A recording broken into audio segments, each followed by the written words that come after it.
It's Cover Your Assets. CoverYourAssets21.com is the place to go to download your free copy of the Financial Crisis Bible, which is what we're talking about today on the show. Biblical Proportions, Snapshots from Todd Rooker's famous Financial Crisis Bible.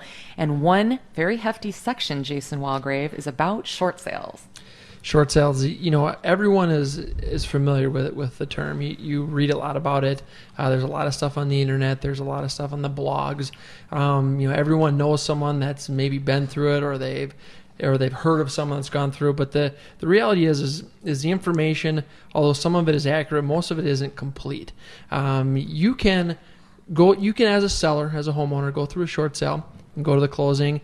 It can all close, title transfers, the new homeowners get the keys, they move in, you move on. A couple years later, you get a knock on the door, a letter in the mail from the old second mortgage company that says, hey, by the way, we want our $50,000 second mortgage and you can pay that in full right now. Well, what they didn't realize is the second mortgage company released that mortgage and let the property, the title transfer at the time of closing, but they have up to 6 years to pursue that deficiency and another 20 years to collect. They didn't get a satisfaction, and the sad thing is there's a lot of realtors out there that don't understand the difference. So they're giving advice to their clients, yep, let's close the deal, let's transfer the title, let's get the new buyers in, and they're not taking a look at the big picture, and they're not protecting their clients. And they almost never pursue the deficiency, right? Oh, they never do. They never do. Well, what happens in that spot is that a homeowner downsizes with a plan. I mean, that's what they're trying to do. They're simply trying to downsize. They would love to unplug from their current lifestyle, be able to sleep at night. They come pay their bills. Yeah, they just want to be able to, keep going on. And then they downsize, but they get the same bills of the other life. And so the downsize doesn't downsize. Yeah. There's a significant difference between a lien release and a satisfaction or settlement of promissory note, and they're two completely separate items. So you, as a homeowner, frankly, once you make the decision that you're going to move on through a short sale, it quite honestly is not really about the house anymore. It's about what happens to you afterwards. And that is the most poignant information. And don't forget, the banks are smart enough to know that they're not going to push you in some cases right after the short sale is over. They'll lay low for 2 or 3 years, let you get your feet underneath you, and then come back at you at a time when, remember, before, if there was ever a time that you could qualify for bankruptcy, it was at that time when you were in a distressed financial position. They give you 2-3 years. You go from a mortgage payment of $2,500 to a rental payment of $1,200 per month, and then you start earning a good income again. And guess what? Now they come back at you with a deficiency debt. They file a judgment, and they start garnishing 25% of your wages. And at this point, you couldn't qualify for bankruptcy even if you wanted to. And the banks aren't stupid. They know exactly what they're doing. We've put together this team, the Cover Your Assets team. We have the expertise to help with the full plan, the 10, the 20-year plan. What's going to happen in 2 years? How are we going to be able to get through the storm and rise again? And I think that I don't think there's another team or group of individuals out there that offer what we offer.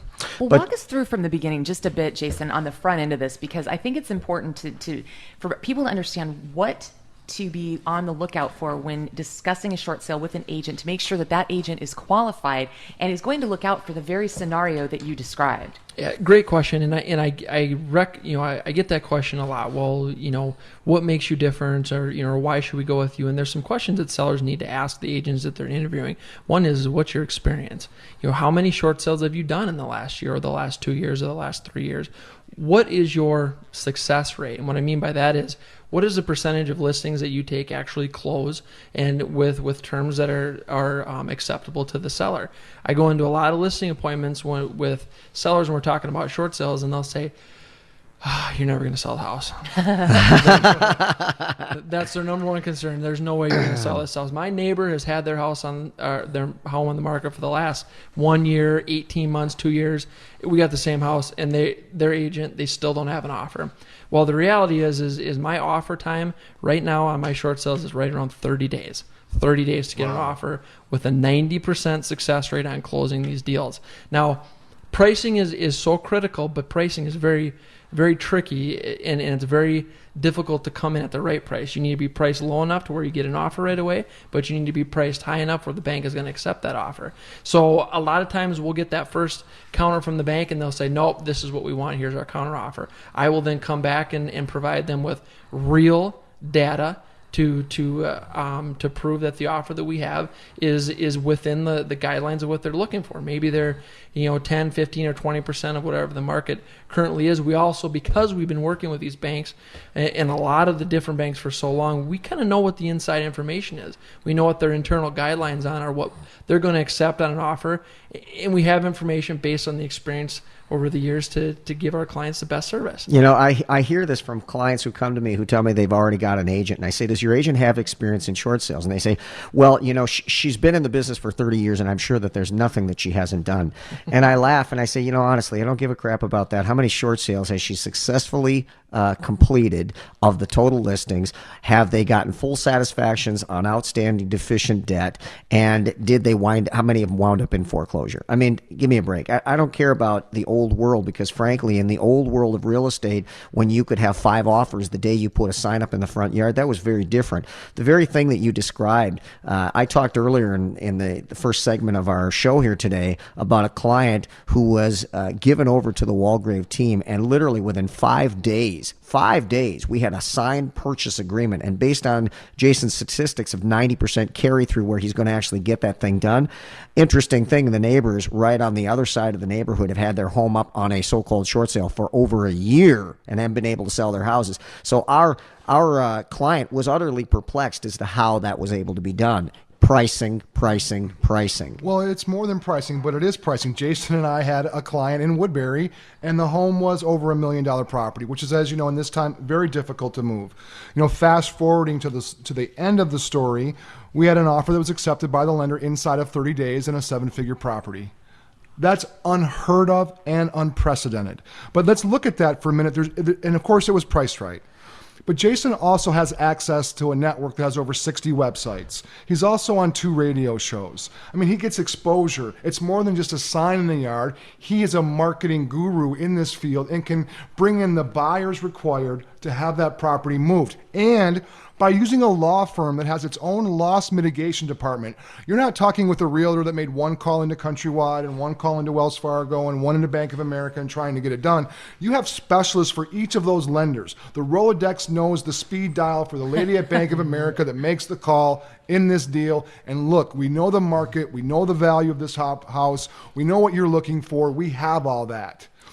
It costs the same amount to have Jason represent you with a law firm than it does any other realtor that you would know. And in addition to that, also influencing the perspective of the bank, because the bank may come back and counter an offer, but if you've got somebody who really knows what they're doing, they present the relevant data to the mortgage company, the loss mitigator who's making that decision, and now the perspective of what that home should or shouldn't sell for changes.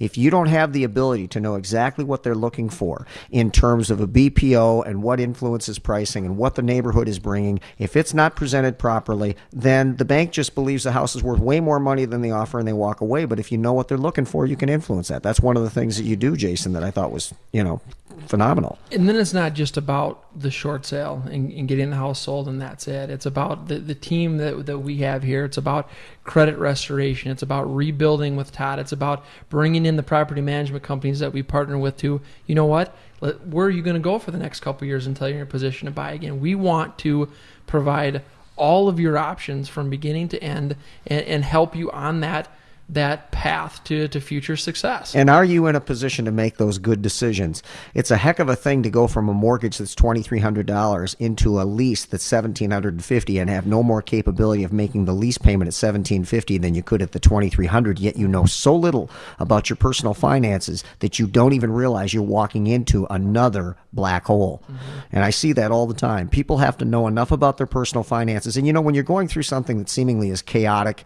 and you feel like you're spinning out of control, there's nothing better than feeling like you're more on top of your finances than you ever have been, and you can make strong decisions that put you in a good, solid position when it's over.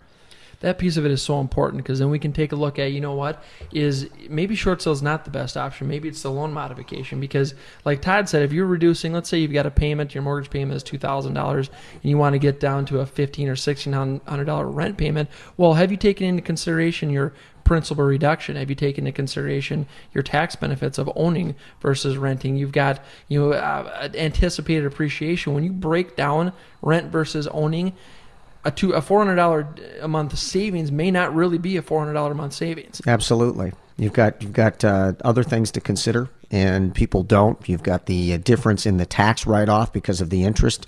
There's so many different things. And remember, if the alternative of walking away is no better than the home that you're in, all things considered, then you haven't fixed anything. And it's not about the house anymore. It's about the fact that you just simply need to either make more money or get rid of this debt. And the home isn't the boat anchor that you think it is. It's only one piece in a multi-pronged situation. This is what's fun about this, Kelly, is that this is the same conversation we have when we're at each other's offices. I mean, This is the coffee shop conversation that we have. We are industry leaders, and we understand that the client out there is weary and weak and in search of a unified front that can help him.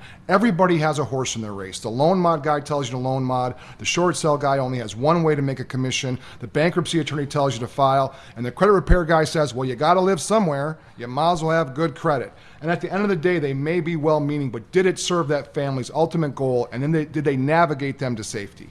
And that's the question that we deal with every week here on Cover Your Assets. We are talking biblical proportions, snapshots from Todd Ricker's Financial Crisis Bible, and you should download that.